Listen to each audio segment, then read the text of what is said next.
তৰাজবি শাখা কবি সন্মিলন শপত গ্ৰহণ আৰু কবি সন্মিলন সামৰণি কাৰ্বি আংলং জিলাৰ কবি সন্মিলনৰ অন্তৰ্গত তৰাজবি শাখা কবি সন্মিলনৰ শপত গ্ৰহণ আৰু কবি সন্মিলনৰ অনুষ্ঠিত আজি দিনজোৰা কাৰ্যসূচীৰে পাৰ্বত্য জিলা পশ্চিম কাৰ্বি আংলং জিলাৰ অধীনস্থ তৰাজবিস্থিত মহিলা সমিতি কাৰ্যালয়ত অনুষ্ঠিত কৰা হয়। এই উপলক্ষে পুৱা 10 বজাত এখনি সভা অনুষ্ঠিত কৰা হয়। সভাত সভাপতিত্ব কৰে তৰাজবি অঞ্চলৰ বিশিষ্ট সমাজসেৱক অম্বিৰাম দৰফাঙে।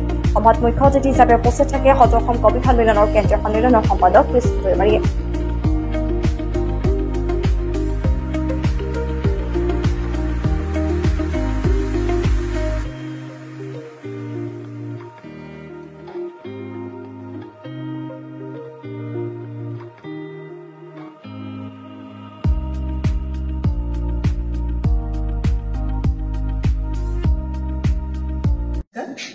আজি 8 জুন তাৰিখে সদৌ অসম কবি সন্মিলনৰ অন্তৰ্গত কাৰ্বি আংলং জিলা কবি সন্মিলনৰ অন্তৰ্ভুক্ত তৰাজবি শাখা কবি সন্মিলনৰ আজি কবি সন্মিলন বৈঠক হৈছিল।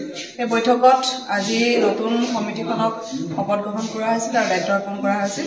আৰু এই কবি সন্মিলন অনুষ্ঠানত সদৌ অসম কবি সন্মিলনৰ কেন্দ্ৰীয় সম্পাদক চৰ্দাৰ কৃষ্ণ দৈমাৰীদেৱ উপস্থিত আছিল আৰু কাৰ্বি আংলং জিলা কবি সন্মিলনৰ উপসভাপতি চৰ্দাৰ বিদ্যাৰাম সিংনাৰ ডাঙৰীয়া আৰু কাৰ্বি আংলং জিলা কবি সন্মিলনৰ কোষাধ্যক্ষ চৰ্দাৰ মলান চন্দ্ৰ লস্কৰ ডাঙৰীয়া, সদৌ অসম কবি সন্মিলনৰ পাৰখোৱা শাখা কবি সন্মিলনৰ সভাপতি কল্পনা বৰা ডাঙৰীয়ানী আৰু সদৌ অসম ৰাজ্যিক সাধাৰণ পৰিষদৰ সদস্য চৰ্দাৰ প্ৰদীপ কুমাৰ বৰাদেৱ আৰু লগতে আমাৰ তৰাজবি কবি সন্মিলন শাখাৰ সভাপতি মীনাৰাম বৰা লগতে শাখাৰ সদস্যসকল আৰু এই অঞ্চলৰ যিসকল নতুন কবিসকল আজি এই অনুষ্ঠানত উপস্থিত আছিল।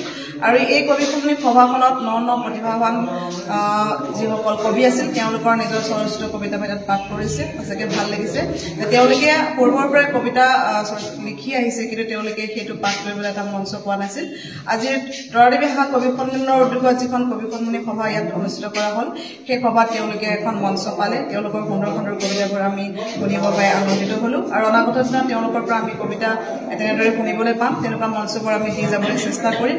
আৰু আজি তৰাজবি কবি সন্মিলন শাখাৰ যি কবি সন্মিলন অনুষ্ঠান, সেই অনুষ্ঠানত কেন্দ্ৰীয় জিলা আৰু শাখাসমূহৰ পৰা আৰু লগতে তৰাজবিৰ যিসকল গণ্যমান্য ব্যক্তি ইয়াত আহি উপস্থিত হৈছে আৰু বিশেষকৈ সভাপতিত্ব কৰিছে চৰ্দাৰ অম্বিৰাম দৰফাঙে। তেওঁলোকে আজি সভাখন চলাই নিয়াত যিখিনি সহায় সহযোগিতা আগবঢ়াইছে, সেই সহায় সহযোগিতা আৰু সকলোৰে উপস্থিতিত মই শলাগ লৈছোঁ আৰু আমাৰ এই অনুষ্ঠানটো সফল হৈছে বুলি মই অনুভৱ কৰিছোঁ।